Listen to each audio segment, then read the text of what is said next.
സ്നേഹമുള്ളവരെ, മൈലക്കുമ്പ് ദിവ്യശാലയം ഇന്ന് സമൂഹത്തിനും കത്തോലിക്ക സഭയ്ക്കും വലിയ അനുഗ്രഹമായി വളർന്നിരിക്കുകയാണ്. 29 വർഷങ്ങൾ പൂർത്തിയായി 30ാം വർഷത്തിലേക്ക് കടക്കുന്ന ദിവ്യശാലയം അതിൻ്റെ അമരക്കാരനായ ടോമി മാത്യു ഓടക്കലിനെയാണ് നമ്മൾ ഇന്ന് പരിചയപ്പെടുന്നത്. ടോമി ചേട്ടാ നമസ്കാരം. ടോമി ചേട്ടാ, കഴിഞ്ഞ ദിവസം നമ്മുടെ ദിവ്യശാലയത്തിൻ്റെ 29ാമത് വാർഷികം ആഘോഷിക്കുകയായിരുന്നല്ലോ. ഞാൻ അറിഞ്ഞു നമ്മൾ 300 മക്കൾ ഇവിടെ ഉണ്ട്. 29 വർഷം ആയി ഇവിടെ തന്നെ ഇത് പ്രവർത്തിക്കുന്നു. അതിന് തൊട്ട് മുമ്പും 1-2 പേരൊക്കെ ആയിട്ട് വീട്ടിലൊക്കെ ഉണ്ടായിരുന്നു, നമ്മൾ ഇങ്ങനെ അറിഞ്ഞു. ടോമിച്ചേട്ടൻ എങ്ങനെയാണ് ഈ വലിയ ഒരു ദൈവാനുഭവത്തിലേക്ക്, ഇങ്ങനെ ഒരു ദൈവിക ശുശ്രൂഷയിലേക്ക് കടന്നു വന്നത്? ഈ കാര്യത്തെക്കുറിച്ച് സംസാരിക്കുമ്പോൾ എൻ്റെ കുടുംബത്തെക്കുറിച്ചും എൻ്റെ ബാല്യകാലത്തെക്കുറിച്ചും എൻ്റെ യുവത്വത്തെക്കുറിച്ചും എല്ലാം എനിക്ക് ഒന്ന് പരാമർശിക്കേണ്ടി വരും. ഓക്കെ. അതായത് ഞാനൊരു കർഷക കുടുംബത്തിൽ, ഒരു കർഷകരായ മാതാപിതാക്കൾക്ക് ജനിച്ച മാത്യു ഏലിയാമ്മ ഒരു കർഷക കുടുംബത്തിൽ ജനിച്ച ഒരു മകനാണ്. ഞങ്ങൾ 10 മക്കളുള്ള ഒരു കുടുംബത്തിലെ 5ാമത്തെ അംഗമാണ് ഞാൻ. 4 പുരുഷൻ, 4 ആണുങ്ങളും 6 സഹോദരിമാരുമാണ് ഞങ്ങളുള്ളത്. ഈ ഞാൻ കുടുംബത്തിൽ അങ്ങനെ ഒരു ഏതെങ്കിലും തരത്തിലുള്ള ഒരു വിജയമോ അല്ലെങ്കിൽ ഒരു പ്രത്യേക ഒരു വ്യക്തിത്വം ഒന്നും ഉള്ള ഒരാളായിരുന്നില്ല. വളരെ സാധാരണഗതിയിൽ അങ്ങനെ ആരാലും ഒക്കെ ഒത്തിരി ഒന്നും പരിഗണിക്കപ്പെടാതെ വളരെ വളരെ സാധാരണ നിലവാരം പുലർത്തിയ ഒരു വളരെ ആവറേജ് ആയിട്ടുള്ളൊരു ആളായിരുന്നു. എവിടെ വരെ പഠിച്ചു? ഞാൻ പ്രീ ഡിഗ്രി പാസ്സായി. അത് കഴിഞ്ഞ് ഏറ്റുമാനൂർ ITI പാസ്സായി. ITI സിവിൽ ആയിരുന്നു എൻ്റെ വിഷയം. സ്കൂളിൽ ഞാൻ നാഗപ്പുഴ സ്കൂളിലാണ് പഠിച്ചത്. പ്രീ ഡിഗ്രി മൂലമറ്റ സെന്റ് ജോസഫ്സ് കോളേജിലാണ് പഠിച്ചത്. പിന്നീട് ഏറ്റുമാനൂർ.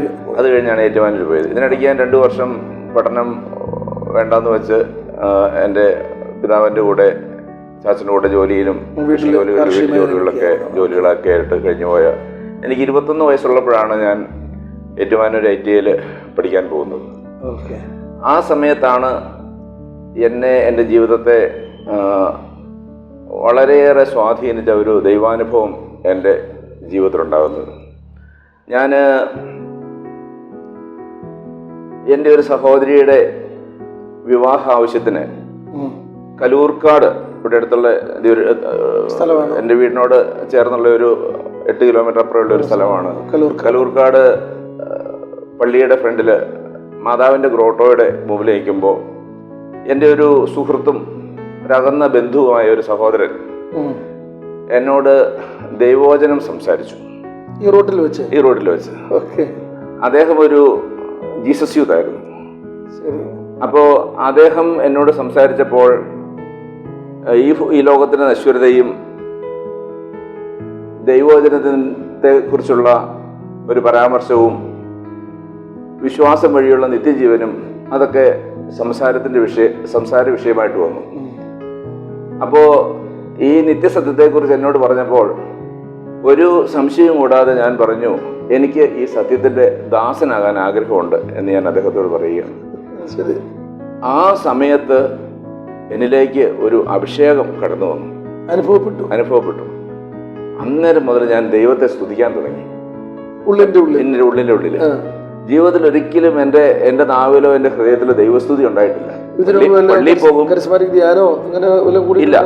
ഒന്നുമില്ല. പള്ളിയിൽ പോകും, കുർബാനയിൽ പങ്കെടുക്കും, വേദപാഠം പഠിച്ചിട്ടുണ്ട്, പള്ളിക്കാര്യങ്ങളൊക്കെ കൂടിയിട്ടുണ്ട്. പക്ഷെ എൻ്റെ ജീവിതത്തിൽ ഒരു ദൈവാനുഭവം അല്ലെങ്കിൽ ദൈവത്തെ സ്തുതിക്കുക, എൻ്റെ നാവുകൊണ്ട് ഏറ്റുപറഞ്ഞ് ദൈവത്തെ ആരാധിക്കുക എന്നുള്ളൊരു കാര്യം ഒരിക്കലും എൻ്റെ ജീവിതത്തിൽ ഉണ്ടായിട്ടില്ല. അവിടെ വെച്ച് ദൈവത്തെ സ്തുതിക്കാനുള്ള ഒരു കൃപയുണ്ടായി. ഞാൻ അവിടെ നിന്ന് മുതൽ പിന്നെ നിർത്താതെ തുടർച്ചയായി ദൈവത്തെ എത്ര സ്തുതിച്ചാലും മതിയാകാത്ത ഒരു ദാഹത്തിലേക്ക് എൻ്റെ ഹൃദയവും ആത്മാവും വളർന്നു. അത് ആ ദിവസങ്ങളിൽ തന്നെ സംഭവിച്ചു. അത് കഴിഞ്ഞ് ഞാൻ ക്ലാസ് കട്ട് ചെയ്ത് ഡിവൈൻ ധ്യാന കേന്ദ്രത്തിൽ പോയി ധ്യാനം കൂടി. ധ്യാനം കൂടിയ ഏത് വർഷമായിരിക്കും ഓർക്കുന്നുണ്ടോ? അത് 91. അങ്ങനെ ധ്യാനം കൂടിയ എനിക്ക് വലിയ ആത്മാഭിഷേകം പകർന്നു കിട്ടി. അപ്പൊ അവിടെ വെച്ച് എനിക്ക് കൗൺസിലിംഗ് തന്ന ഒരാള്, നീ ഭൂമിയുടെ ഉപ്പാണ്, ലോകത്തിന്റെ പ്രകാശമാണ്, ഇങ്ങനെ കുറേ അഭിഷേക വചനങ്ങൾ പറഞ്ഞിട്ട് അദ്ദേഹം അവസാനം പറഞ്ഞു, നിന്നിലൂടെ അനേകായിരങ്ങൾ രക്ഷ പ്രാപിക്കുന്ന ഒരു പ്രവചനം പോലെ പറഞ്ഞത് ഞാൻ ഓർക്കുകയാണ്. അന്ന് ആ പറഞ്ഞതിന്റെ അർത്ഥമൊന്നും എനിക്ക് മനസ്സിലായില്ല.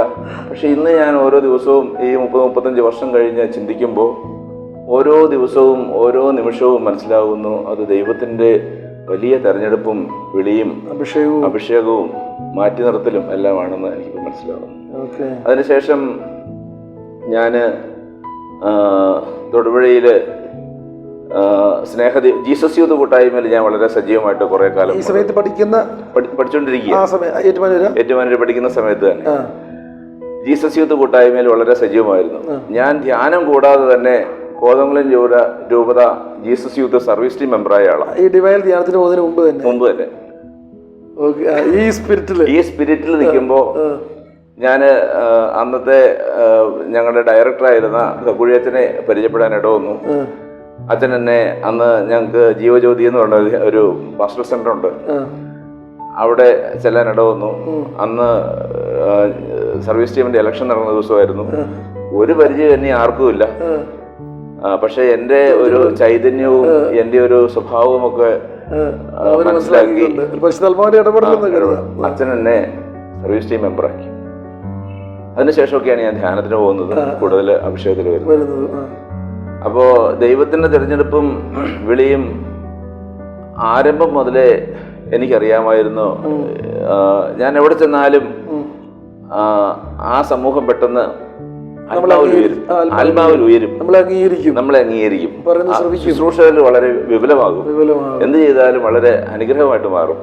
ഈ പഠിക്കുന്ന സമയത്താണ് ഈ കോട്ടയത്തെ നമ്മുടെ പി യു തോമസ് ബ്രദറിന്റെ കൂടെ പി യു തോമസ് ബ്രദറിനെ കാണാൻ പോകുന്നത്.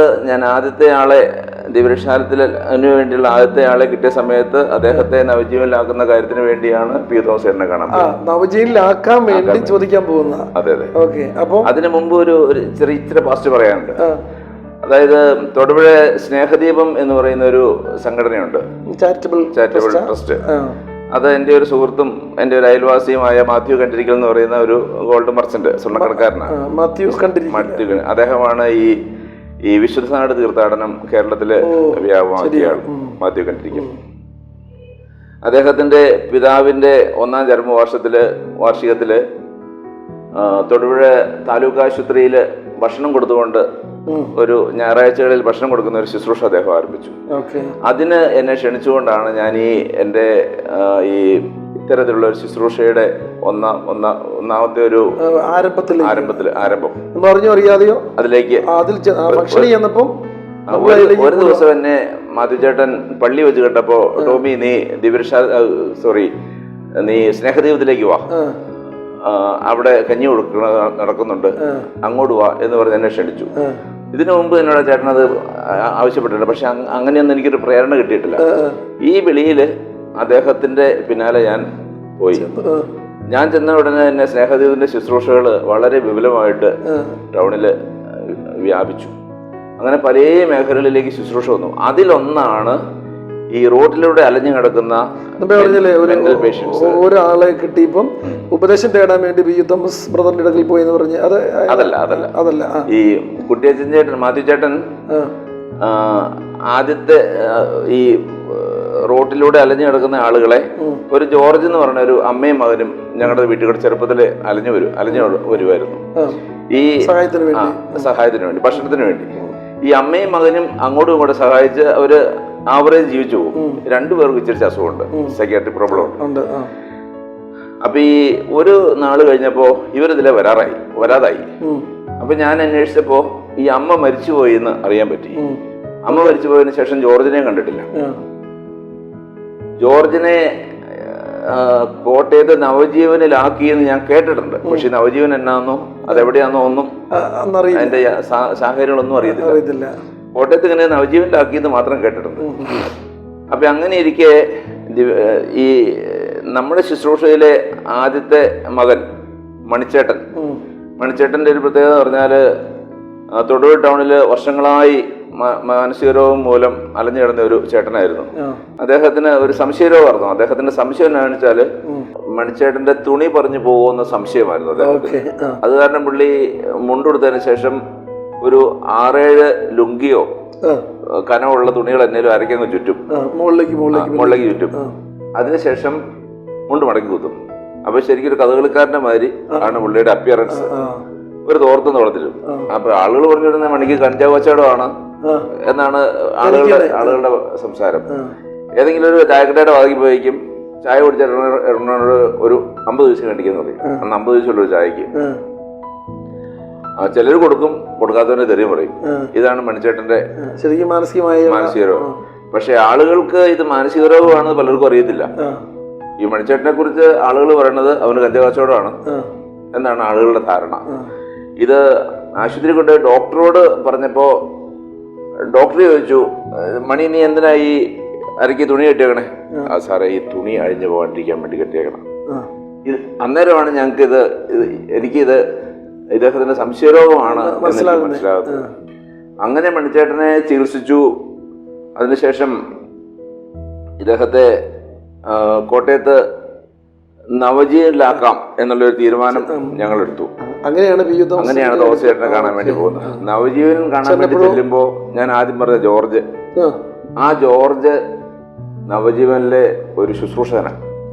രോഗിയായിട്ട് വീട്ടിൽ ഞങ്ങൾ ഭക്ഷണം കൊടുത്തോണ്ടിരുന്ന ജോർജ്, ഞാൻ നവജീവൻ കാണാൻ ചെല്ലുമ്പോ നവജീവനിലെ ഒരു വർക്കിംഗ് പേഷ്യന്റാ. ഈ ജോർജ് ആണ് എനിക്ക് നവജീവൻ ചെല്ലുമ്പോ എനിക്കൊരു ചായ തരുവാണ്. ഞാൻ ആ ചായ സന്തോഷത്തോട് കുടിച്ചു. ജോർജ് എല്ലാരും കൊണ്ട് എന്നെ പരിചയപ്പെടുത്തി എന്റെ ടോമിച്ചേട്ടനാ, എന്റെ ടോമിച്ചേട്ടനാ. കാരണം വീട്ടിൽ വരുമ്പോ ഭക്ഷണം കൊടുത്തോണ്ടിരുന്നാണല്ലോ. എന്റെ ടോമിച്ചേട്ടനാന്ന് പറഞ്ഞ് എല്ലാരും കൊണ്ട് പരിചയപ്പെടുത്തി. അന്ന് അവിടുത്തെ ശുശ്രൂഷകര് എന്നെ നവജീവനെല്ലാം കാണിച്ചു തന്നു. സത്യത്തില് അന്നത്തെ നവജീവന്റെ അവസ്ഥ ഒരു ലോഡ്ജ് വാടകയ്ക്കെടുത്ത് അതിനകത്ത് 10-40 സ്ത്രീ പുരുഷന്മാര് വളരെ ഞെരുങ്ങി ഭാരപ്പെട്ട് കഷ്ടപ്പെട്ട് ജീവിക്കുന്ന, ഒരു സൗകര്യം ഇല്ലാതെ ഒരു മഴക്കാലം, അങ്ങനെ വളരെ വിഷമിച്ച് താമസിക്കുന്ന ഒരു സിറ്റുവേഷനാണ് ഞാൻ പോയി കാണുന്നത്. അപ്പൊ ഞാൻ നവജീവൻ കണ്ടിട്ട് ഞാനിങ്ങനെ ഓർമ്മ, ദൈവമേ ഇതിലെത്രയോ നന്നായിട്ട് നമുക്ക് ഈ മക്കളെ നോക്കാൻ പറ്റും, എത്രയോ നന്നായി, ഇതിലും എത്രയോ ഭംഗിയായിട്ട് നമുക്ക് ഇവരെ നമുക്ക് നോക്കാൻ പറ്റും. അപ്പൊ പൈങ്കുളം ആശുപത്രി എന്റെ വീടിനോട് വളരെ ചേർന്ന, ഏഷ്യയിലെ തന്നെ ഏറ്റവും വലിയ ഹോസ്പിറ്റലാണ് SH സെക്രട്ടേറിയറ്റ് ഹോസ്പിറ്റൽ പൈങ്കുളം. വീടിനോട് വളരെ ചേർന്ന. അപ്പൊ ഞാൻ ചെറുപ്പം മുതലേ ഇങ്ങനെയുള്ള ആളുകളുടെ ഭാരവും വേദനയും കഷ്ടപ്പാടും ഒക്കെ ഞാൻ ചെറുപ്പത്തിലേ കണ്ടിട്ടുണ്ട്. അങ്ങനെ നിങ്ങളുടെ വീടും റോഡിന്റെ വളരെ അടുത്താ, വീടിനോട് ചേർന്നാണല്ലോ. അപ്പൊ ഞാൻ ഈ നവജീവന്റെ അവസ്ഥയും എന്റെ മനസ്സിലുള്ള ഒരു മനോരോഗ പുനരധിവാസം എന്ന് പറഞ്ഞ പൈങ്കുളം ഹോസ്പിറ്റലിന്റെ ഒരു സ്റ്റൈലാ. അപ്പോ ഇതിലൊക്കെ എത്രയോ ഭേദമായിട്ട് നമുക്ക് ഇവരെ നോക്കാൻ പറ്റും. പിന്നെ ഞാന് നവജീവനിൽ നിന്ന് തിരിച്ചു പോകുന്നു. സത്യത്തില് ഞാൻ മനസ്സൊത്തിരി ഭാരപ്പെട്ട ഞാൻ തിരിച്ചു പോകുന്നത്. പിന്നെ ഞാൻ ആ ഒരു സാഹചര്യത്തിൽ തമ്പുരാനോട് പ്രാർത്ഥിച്ചു, ദൈവമേ തൊടുപുഴ ഇങ്ങനെ ഒരു ശുശ്രൂഷ ചെയ്യാനുള്ള ഒരു കൃപ തന്നെയെന്ന് ഞാൻ ആ സമയത്ത്. അങ്ങനെയാണ് ഈ വീട്ടിലേക്ക് അങ്ങനെ ആ ഒരു പ്രാർത്ഥന ഞാൻ പിന്നെ തുടർച്ചയായിട്ട് ആ ഒരു വിഷയത്തിന് വേണ്ടി പ്രാർത്ഥിക്കാൻ തുടങ്ങി.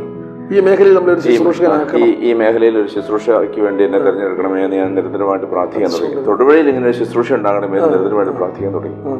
അപ്പൊ ഞാൻ എൻ്റെ കൂട്ടുകാരോട് നവജീവന്റെ അവസ്ഥയും ഇങ്ങനെ എൻ്റെ ഒരു ആഗ്രഹവും ഒക്കെ പറഞ്ഞപ്പോ അവരും പറഞ്ഞു നല്ല കാര്യമാണ്, നമുക്ക് പ്രാർത്ഥിക്കാം, ദൈവം അതിനകത്തൊരു തീരുമാനം തരട്ടെ എന്ന് പറഞ്ഞ് ഞങ്ങൾ ഒന്നിച്ച് പ്രാർത്ഥിക്കാൻ തുടങ്ങി.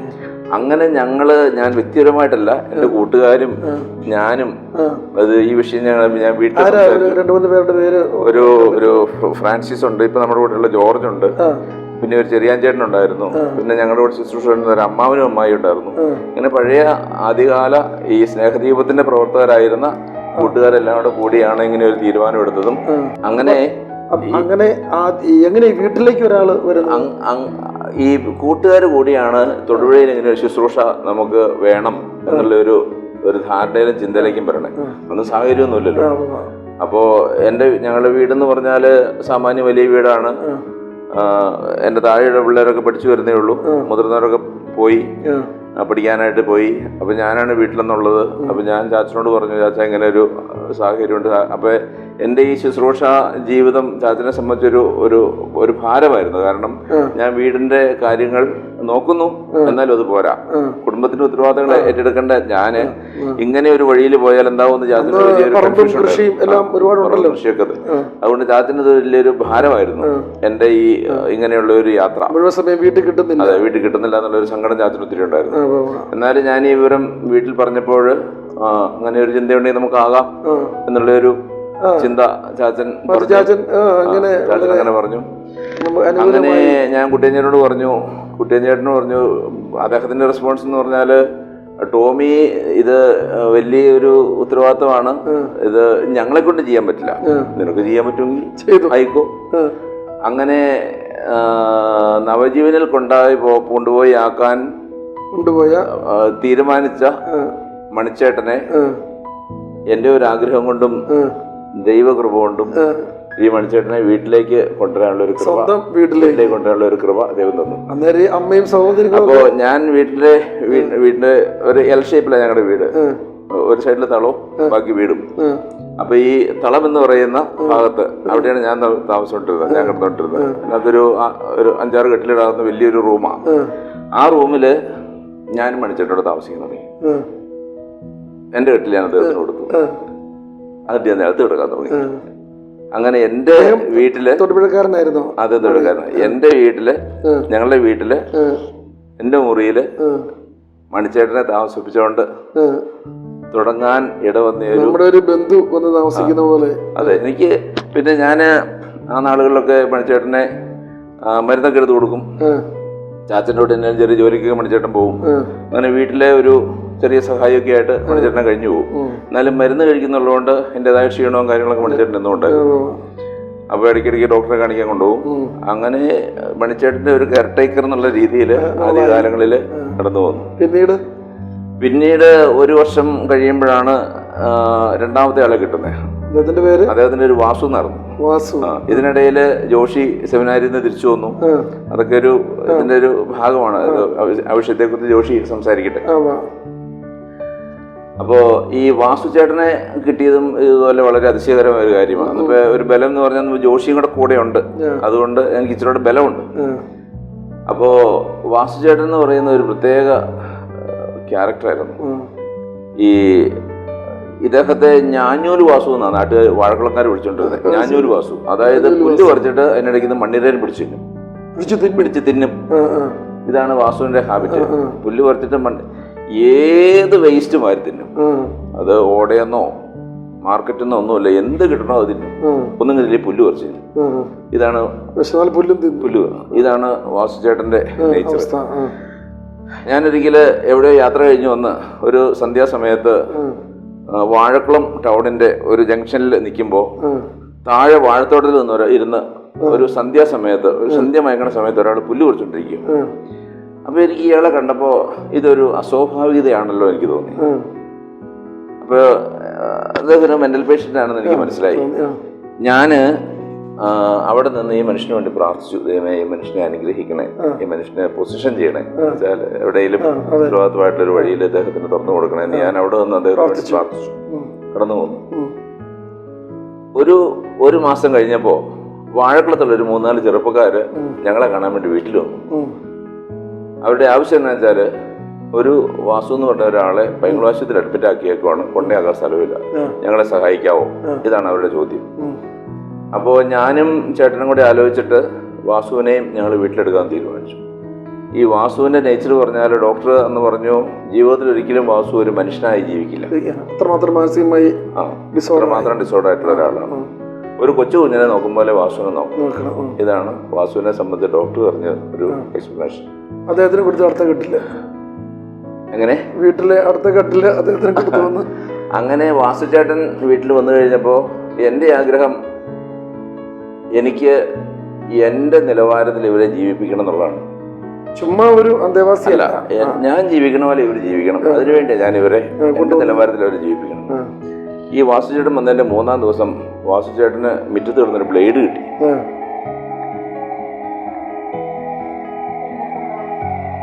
വേറെ ഷൂട്ടിംഗ് ആണ്.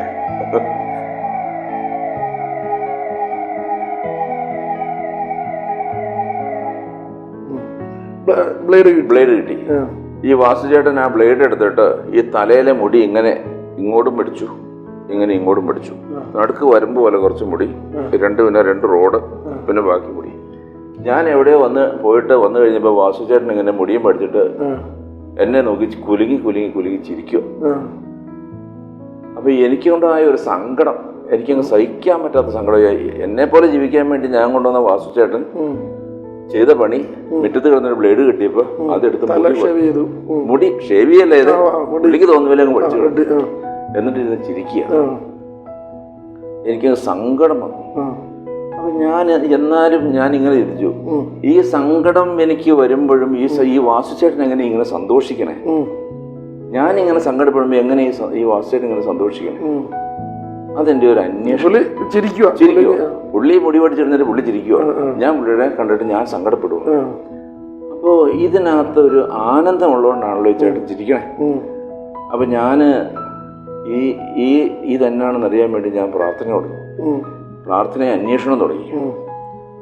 ഞാൻ ഒരു 6 മാസത്തോളം ഈ ഒരു വിഷയം വെച്ച് ഞാൻ പ്രാർത്ഥിച്ചു.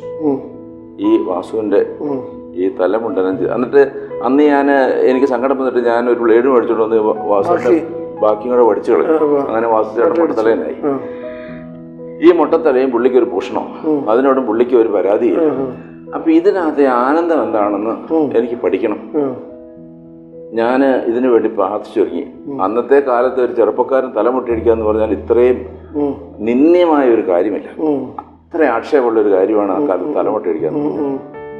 ഞാൻ എന്നിട്ട് 6 മാസം പ്രാർത്ഥിച്ചു തുടങ്ങി. ഒരു ഒക്ടോബർ 4-ാം തീയതി വിശുദ്ധ ഫ്രാൻസിസ് അസീസിയുടെ തിരുനാളാണ്.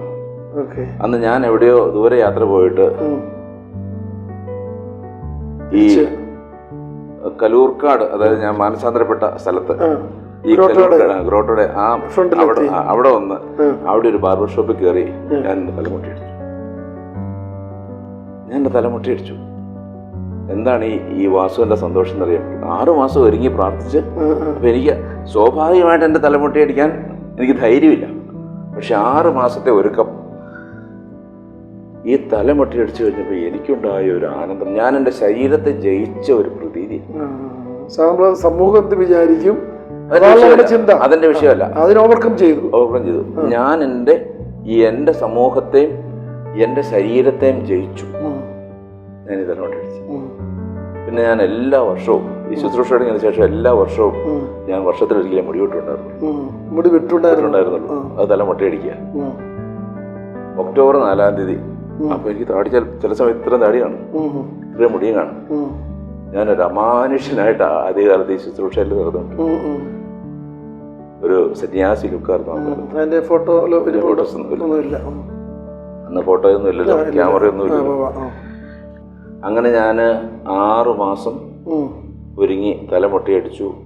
അങ്ങനെ ഞാൻ എൻ്റെ ശരീരത്തെ ജയിച്ച ഒരു പ്രതീതി, എന്തെന്നില്ലാത്ത ഒരു. അതായത് ഇവരുടെ മാനസികാവസ്ഥയോട് നമ്മളും താതാത്മ്യപ്പെടാനുള്ള അവസ്ഥയിലേക്ക് എത്തി. അതായത് ഈ ശരീരത്തെ ജയിക്കാൻ വേണ്ടി ദൈവം എന്നെ ഒരുക്കുകയായിരുന്നു. അപ്പൊ ഈ കൂട്ടുകാരൊക്കെ ഭയങ്കര, അതായത് സത്യം പറഞ്ഞ എന്നെ കുറിച്ച് അവന് ഭ്രാന്ത് പിടിച്ചതാണ് ആളുകൾ എന്നെ കുറിച്ച് അക്കാലത്ത് പറഞ്ഞത്. എന്നാലും എൻ്റെ ഭ്രാന്ത് എന്താണെന്ന് എനിക്കറിയാം. ഞാനത് വളരെ പോസിറ്റീവായിട്ട് എടുത്തു, പ്രാർത്ഥനാപൂർവ്വം എടുത്തു. അതെനിക്ക് കൂടുതൽ ഊർജം നൽകി. ഞാൻ എൻ്റെ അന്വേഷണത്തിന്റെ വഴികൾ തുടർന്നു. ഒരു കാലത്ത് ഞാൻ മൈലക്കുമ്പള്ളിയിലെ ഏറ്റവും പ്രായം കുറഞ്ഞ കൈക്കാരനാണെന്ന് എനിക്ക് തോന്നി. 25 വയസ്സിൽ 23-ാമത്തെ വയസ്സിൽ ഞാൻ പള്ളിയിലെ കൈക്കാരനായി. അപ്പോൾ ആ സമയത്ത് പള്ളിയിലെ കണക്ക്, വീട്ടിലെ കണക്ക്, എൻ്റെ 2 ഷർട്ടിന് പോക്കറ്റ് നിറയെ പേപ്പർ കണക്കുമായിട്ട് എനിക്ക് എന്നോട് തന്നെ ഒരു വിഷമം തോന്നി. ഞാൻ എൻ്റെ ഷർട്ടിന്റെ പോക്കറ്റ് വലിച്ചീറി കളഞ്ഞിട്ട് ഞാൻ പിന്നെ മടിയിലായി സാധനങ്ങൾ സൂക്ഷിക്കില്ല. എന്നുവെച്ചാൽ ഷർട്ടിന്റെ പോക്കറ്റ് ഞാൻ വലിച്ചീറി കളഞ്ഞു. എനിക്കെന്തോ അതിനോട് ഭയങ്കര ഒരു വിരക്തി. പിന്നീട് ദിവ്യശാല തുടങ്ങിയപ്പോഴാണ് എന്തുകൊണ്ടാണ് ഞാൻ ഷർട്ടിന്റെ പോക്കറ്റ് വലിച്ചു കീറി കളഞ്ഞതെന്ന് എനിക്ക് മനസ്സിലാവുന്നത്. ഇവിടുത്തെ മക്കള് എന്ത് കിട്ടിയാലും അവര് പോക്കറ്റിലിടും. അപ്പം ഞാൻ ഇവർക്ക് ഷർട്ട് കൊടുക്കുമ്പോൾ ഇവരുടെ പോക്കറ്റ് വലിച്ചു കളയും. ഓക്കെ, ഇവരുടെ പോക്കറ്റ് ഞാൻ വലിച്ചിട്ട് കളയും. അപ്പൊ നമുക്ക് കിട്ടിയ ഷർട്ടൊക്കെ പോക്കറ്റ് കട്ട് ചെയ്തിട്ടാണ് ഇന്നും ഇവർക്ക് പോക്കറ്റ് ഇല്ലാത്ത ഷർട്ടേ കൊടുക്കുകയുള്ളൂ.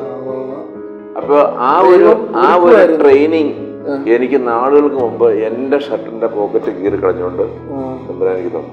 എന്നിട്ട് അതിനെ തുടർന്ന് 96-ൽ ഇവർ ഈ മക്കൾക്ക് ഒക്കെ അവർക്ക് ഡ്രസ്സ് കൊടുക്കുമ്പോൾ ഈ ഷർട്ടിന്റെ പോക്കറ്റ് ഞാൻ കീറി കളയും, അല്ലെങ്കിൽ ഇവർ കൈ കിട്ടണ എല്ലാം വാരി. അപ്പൊ അന്ന് വീട്ടില് ഈ വാസുവും മണിയുള്ള സമയത്താണ് ഈ ട്രെയിനിങ് എനിക്ക് കിട്ടുന്നത്. അതുപോലെ ഒരു കാലം മുഴുവൻ ഞാൻ എത്ര കൂട്ടം കറിയുണ്ടെങ്കിലും ഞാൻ ഒരു കൂട്ടം കറി കൂട്ടിയേ കഴിക്കുള്ളൂ, ഭക്ഷണം കഴിക്കുള്ളൂ.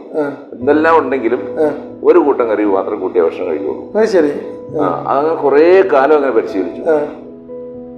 ദിവ്യശാല തുടങ്ങിയപ്പോൾ എനിക്ക് മനസ്സിലായി എനിക്ക് ആ കാലഘട്ടത്തിൽ ഈ ഒരു കൂട്ടം കറി അവർക്ക് കൊടുക്കാൻ പറ്റുള്ളൂ.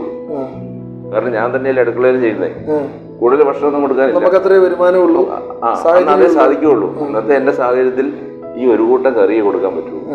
അപ്പൊ കുറേ കാലം ഞാൻ ഈ ഒരു കൂട്ടം കറി മാത്രം കൂട്ടി ഭക്ഷണം കഴിച്ചു. സത്യത്തിൽ ദൈവം പരിശീലിപ്പിച്ച. അതുപോലെ ഞാൻ വളരെ ആഡംബരമായിട്ട് ജീവിച്ച മനുഷ്യനാണ് ഒരു കാലം മുഴുവൻ. എന്റെ ഒത്തിരി ആഡംബരമല്ല, എന്റെ ജീവിത പശ്ചാത്തലത്തിൽ ആഡംബരമായിട്ട് ജീവിച്ച മനുഷ്യൻ. ഒരു 8-9 ഷർട്ട് ഉണ്ടായിരുന്നു. എന്നിട്ട് ഞാൻ ഈ ഷർട്ടുകളെല്ലാം ഞാൻ ഉപേക്ഷിച്ചു. 2 ജോഡി ഡ്രസ്സേല് ജീവിക്കാൻ തുടങ്ങി. ഒരു ഷർട്ടും മുണ്ട് കലക്കിയിട്ട് കഴിഞ്ഞിട്ട് അടുത്തെടുത്തു.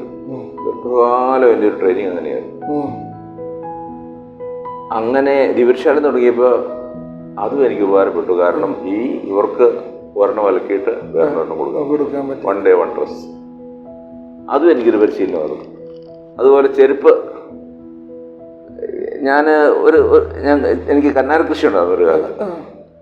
കാലയിൽ മുള്ളുകൊണ്ട്, കന്നാരയുടെ മുള്ളുകൊണ്ട് കാലൊക്കെ പഴുത്തു, 2 കാലും മുഴുവൻ പഴുത്തു കഴിഞ്ഞപ്പോൾ എനിക്ക് ചെരുപ്പിടാൻ പാടില്ല. അപ്പം ഞാൻ ആ ചെരുപ്പ് തൽക്കാലം ചെരുപ്പിടിയിലങ്ങ് ഉപേക്ഷിച്ചു. ഞാനത് തുടർന്നു. അത് കുറേ കാലം ഞാൻ ഈ 30 വർഷത്തിൽ 25 വർഷം ചെരുപ്പിടാൻ നടന്നയാളാണ്. ഈ ചുരുക്കം കാലങ്ങളെ ഞാൻ ചെരുപ്പിട്ടിട്ടു ജീവിതത്തിൽ. ഞാൻ വിവാഹത്തിന് പോലും ചെരുപ്പിടാണ്ട് ആണ് വിവാഹത്തിന് പോകുന്നത്. അപ്പോൾ ചെരുപ്പില്ലാണ്ട് നടക്കാന്ന് പറഞ്ഞാൽ എനിക്കൊരു വലിയൊരു ആശ്വാസവും വിജയോ. പിന്നെ എനിക്ക് വണ്ണവും കൂടിയ പിന്നെ എനിക്ക് ചെരുപ്പിടണം എന്നുള്ള ഒരു ചിന്തയെടുത്ത് ചെരുപ്പിടാൻ തുടങ്ങിയത്. ഈ ആദ്യകാലത്തൊക്കെ ഈ മക്കൾക്ക് ചെരുപ്പിടാൻ കൊടുക്കാനില്ല. കാരണം ഇടാനും അറിയാൻ പാടില്ല. ചെരുപ്പ് ഇവർക്ക് ഉണ്ടേലും പ്രയോജനമൊന്നുമില്ല. അപ്പൊ ഇവർക്ക് ചെരുപ്പില്ലാത്തത് കൊണ്ട് ഞാൻ ചെരുപ്പില്ല. ഇങ്ങനെ ഞാനാണ് ഇവരുടെ പരീക്ഷണ വസ്തു. ആദ്യമേ നമ്മൾ തന്നെ ഞാനാണ് ഇവരുടെ പരീക്ഷണ വസ്തു. ഇവരിൽ പരീക്ഷിക്കപ്പെട്ട എല്ലാ തത്വങ്ങളും ഞാൻ എന്നിൽ പരീക്ഷിച്ചാണ്. അങ്ങനെയാണ് ഞാൻ ഈ ശുശ്രൂഷയിലേക്ക് വരുന്നത്. അതുകൊണ്ട് എനിക്ക് ഇതിന്റെ ഏതേത് വിഷയങ്ങളിലേക്ക് പോയാലും ഞാൻ അതിനെ ഒരു വലിയ കാര്യമായിട്ട് എനിക്ക് തോന്നാറുണ്ട്. കാരണം എനിക്ക് ദൈവം അനേക മേഖലകളിൽ ഈ കാര്യത്തിൽ എനിക്ക് പരിശീലനം കിട്ടിയിട്ടുണ്ട്. ദൈവം തന്ന പരിശീലനങ്ങൾ. അങ്ങനെ അതുകൊണ്ട് എനിക്കിത് വളരെ ഏത് പ്രതിസന്ധി ഘട്ടത്തിലും എനിക്കിത് ചങ്ക് പടയ്ക്കാതെ മുമ്പോട്ട് പോകാൻ കർത്താവിൽ ആശ്രയിച്ചുകൊണ്ട് മുമ്പോട്ട് പോകാൻ പറ്റിയിട്ടുണ്ട്.